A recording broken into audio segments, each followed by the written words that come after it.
This was outside the home office of Republican Congressman Cliff Bentz in Oregon this week. His constituents left him little notes. They called them Cliff Notes. Get it? Because his name is Cliff. They stuck their Cliff Notes on a cardboard cutout of their congressman. They say things like, support federal workers, protect your people, the Constitution is worth fighting for. Also, we want a town hall. Don't hide out east. Well, today, Republican Congressman Cliff Bentz of Oregon did hold a town hall in his home district. The Baker City Herald newspaper reporting that more than 200 people showed up, which is, quote, much larger than has been typical over the past decade when other members of Congress have held town halls. Now, for context here, this is not blue Oregon. This is a county that Donald Trump won by 73%. He got 73% of the vote there.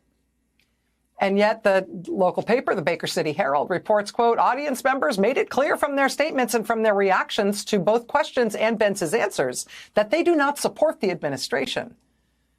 According to that reporting, the majority of questions today were about Trump's executive orders and about Elon Musk and about firing government workers.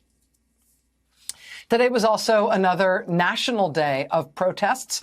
Big protests in Boston and in New York City and in Chicago and in Washington, D.C. People who work for the federal government and people who support them, they're regular fellow Americans rallying to try to stop the gutting of federal programs. There were more than a dozen protests today, specifically for university faculty and researchers who work on healthcare researchers and faculty members. This was Center City, Philadelphia. Hundreds of faculty and researchers from UPenn and from Temple University and Drexel. It was the same thing at Rutgers University in New Jersey. And in Chicago, researchers and faculty from Northwestern and DePaul and the University of Chicago. In D.C., outside the Department of Health and Human Services, scientists protested, scientists whose work is funded by the federal government. And, you know, a lot of these protests are happening in D.C. and in other big cities. But because of the kind of leverage that we've been talking about tonight and on previous shows, I do think it's really worth watching what's happening in local press around the country, too, how they're covering from a local perspective what's going on. Some of the workers they'd fired the day prior, struggling to find them because they didn't even have their new contact information. Not exactly a portrait of competence. Politico reporting a chaotic set of mass firings over 3,000 people at health agencies, which was so unorganized, even some Trump political appointees were unaware which of their own employees were being fired or why. Today, there are also reports that Musk's team is trying to get access to your most sensitive personal data that the government holds, your taxpayer information, which, as everybody knows, can be sort of a blueprint to a lot of parts of your life, public or private. The IRS is alarmed. It includes detailed financial information about every taxpayer, business and nonprofit in the country. This is tightly guarded stuff, and it's being seized or attempted to be seized by someone who won't even release his financial disclosures, Elon Musk, like the other cabinet officials. There's also efforts to install another Musk aide there. Trump and Musk, and what they're doing, this agenda, which isn't exactly just focused on lowering the price of eggs, is the context for today's President's Day protest. Many of these signs show that people are informed, they are engaged. They're not just talking about the idea or the brand of Trump and Musk, but the recent mass firings, the gutting of federal workforce, things that, quite frankly, are quite distant from some of what Trump campaigned on, particularly in those closing months. You can see Washington, large crowds just across from the U.S. Capitol. You can see here, this is what the new protest movement is starting to look like. And this is one feature amidst other places. New York City, protesters downtown in Union Square. Again, a sign that people are expressing themselves with their time, precious time off if they have the holiday, free time they might have gotten, a lunch break, depends on the person. But this is one of the ways that you see civic engagement, separate from an election, which was, by the way, decided by 1.5 points. It's also in other places like Michigan, a smaller town of St. Joseph, where we saw people gathering, again, smaller crowds for a smaller area, but gathering even amidst the cold, showing their signs to passersby, drivers, etc. And then in warmer environs, Miami, San Francisco, we're also seeing this across the country today, Albany, Portland.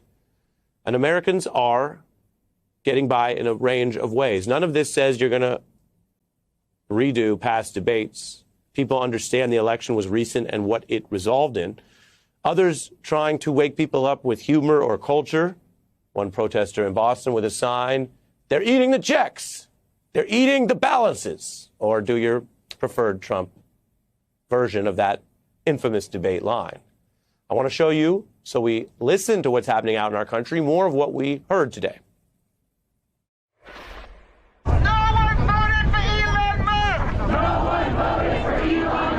I'm concerned about so many things that are going on that Musk and Trump are doing to our country.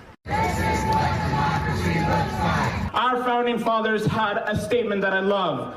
Eternal vigilance is the cost of freedom.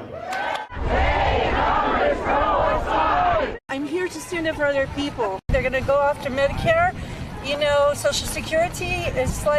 It's just ridiculous that these things are going unchecked. You seem really worried. Yeah, I'm really worried. This is what's happening now. This is America today. Campaigns are about what happens before the election. Civics is about what happens after the election. For the government, the people elected, it's what they do. For the rest of us, and that is most of us, it's what we do. And I've told you before, it is fine to take a break from the news or the political debates. It is fine to pull back and re-enter and figure out at what level that makes sense for you. Indeed, this is a program where we don't tell people whether to vote this way or that or to march today or not. But we will tell you what's happening. We will tell you what other folks are doing around the country. We are witnessing part of this civic awakening in multiple places, including the direct concern about President Trump and unelected non-cabinet member Elon Musk as they prepare for a joint interview, which is unusual. The president sitting with another advisor, kind of putting Musk at a presidential level. That's happening this week as they face this pushback in the streets all the way to the courts. What does this resurgence mean? And how should people who care about the country respond and engage with their fellow citizens? This is the news today. It's all over the country. It's been put together by grassroots organizers. It's very now. It doesn't feel like the 2017 version or the campaign of last year. It's addressing a lot of concerns about the current agenda, including we're seeing signs and protesters saying, James, this is not even what people voted for. Even if they are anti-Trump voters, they're calling out a lot of things that they say exceed the president's authority or are dangerous or are gutting of the federal government. What's happening here? What do you see? What I see is something organic coming up from around the country. I don't think that there was a lot of organization. If you remember in 2017, you had like 1 million women on the mall. This is happening all around the country. So the question is, how should Democratic politicians respond to this? And what I think they should do is what we call in rural America, play possum. Just let it go. Don't get in the way of it. Or as we like to say, don't just stand there, do nothing. Let this germinate. We don't need to we don't need to get in front of it. This freight train is moving. Let's just get out of the way. And then we're going to have time. In the immortal words of Dalton in Roadhouse, be nice until it's time not to be nice. And that time is coming shortly. That makes sense.